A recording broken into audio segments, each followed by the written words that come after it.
સુરતમાં કચરાના ઢગલાને લઈને ફરી એકવાર પાલિકા તંત્ર સામે સવાલો ઉઠ્યા છે। હોટ ફિક્સિંગ મશીનોમાંથી નીકળતા કચરાના યોગ્ય નિકાલ માટે એમએલએ પ્રવીણ ગોગારીએ પાલિકાને રજૂઆત કરી છે। લોકોના ઘર સુધી ડોર ટુ ડોર કચરો એકત્ર કરવાની ગાડી ન પહોંચતી હોવાને કારણે રોડ પર પ્લાસ્ટિક અને કાગળનો કચરો ફેંકાતો હોવાનો પણ આક્ષેપ કરવામાં આવ્યો। સુરતમાં કચરાના ઢગલા મુદ્દે એમએલએ પ્રવીણ ગોગારીએ પાલિકા તંત્રને રજૂઆત કરી છે। હોટ ફિક્સિંગ મશીનોમાંથી નીકળતા કચરાના નિકાલ માટે ફરીથી ડોર ટુ ડોર કચરો એકત્ર કરવાની વ્યવસ્થા શરૂ કરવાની માંગ કરવામાં આવી છે।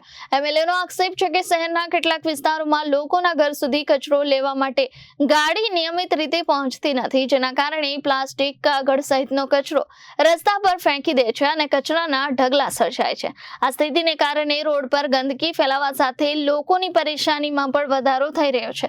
ત્યારે પાલિકા દ્વારા નિયમિત ડોર ટુ ડોર કચરો ઉઘરાવવાની વ્યવસ્થા સુચારુ બનાવવામાં આવી અને હોટ ફિક્સિંગ મશીનોમાંથી નીકળતો કચરો યોગ્ય નિકાલ કરવામાં આવે તેવી માંગ ઉઠી છે। નમસ્કાર મિત્રો, અત્યારે જ્યારે શ્રાવણ માસ ચાલી રહ્યો છે ત્યારે નોનવેજના વેચાણ માટે આખા સુરતમાં જે અમલવારી થઈ રહી છે એના ભાગરૂપે મેં કરંજમાં પણ 2-3 પોઈન્ટ છે ત્યાં નોનવેજના વેચાણ ચાલુ હોય ત્યારે મેં શ્રાવણ માસના જે પવિત્ર તહેવારમાં જે રીતનું ચાલતું હતું તો મેં આરોગ્યની ટીમને એવું કીધું છે કે ભાઈ તમે જાહેર રોડ ઉપર અને અમારા વિસ્તારમાં બોમ્બે માર્કેટની આજુબાજુમાં ઝુંપડપટ્ટીમાં જે જાહેર રોડ ઉપર આ નોનવેજની વસ્તુનો વેચાણ થાય છે એ બંધ કરાવવા માટેની મેં અનુરોધ કર્યો છે। અને ખાસ કરીને જે તે ટાઈમની વાત કરું, બોમ્બે માર્કેટ અમારી એક સ્કૂલ છે અત્યારે રીડેવલપિંગમાં, ત્યાં 12 શોપિંગ હતું। તે મારા સમયગાળામાં જ 6 મહિના પહેલા એ રીડેવલપમાં સ્કૂલ ગઈ, એની આગળ શોપિંગ હતું।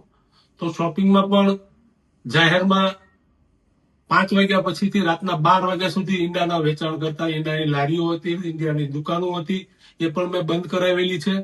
અને હાલમાં એની આજુબાજુના એક જ વિસ્તાર છે ખાલી બોમ્બે માર્કેટની આજુબાજુમાં, અને હિન્દુ પબ્લિક બધું રહે છે, એની વારંવાર રજૂઆત કરવાથી મેં આ સૂચના આપી છે અને આરોગ્યની ટીમને ખાસ કીધું કે શ્રાવણ માસના પવિત્ર તહેવારમાં આ બંધ થવું જોઈએ। સાહેબ, કેટલી ગંભીર બાબત કહી શકાય આ તહેવારોની અંદર આ રીતનું વેચાણ થતું હોય છે અને લોકોને નડતું હોય છે? મેં એ જ કીધું કે આજુબાજુમાં બધી જ સોસાયટીઓ હિન્દુની સોસાયટી છે, વારંવાર મારી પાસે રજૂઆત થતી હોય અને હું આ વિસ્તારમાં પ્રતિનિધિત્વ કરતો તો મારી પણ ફરજ છે કે આ વસ્તુ થવી ન જોઈએ।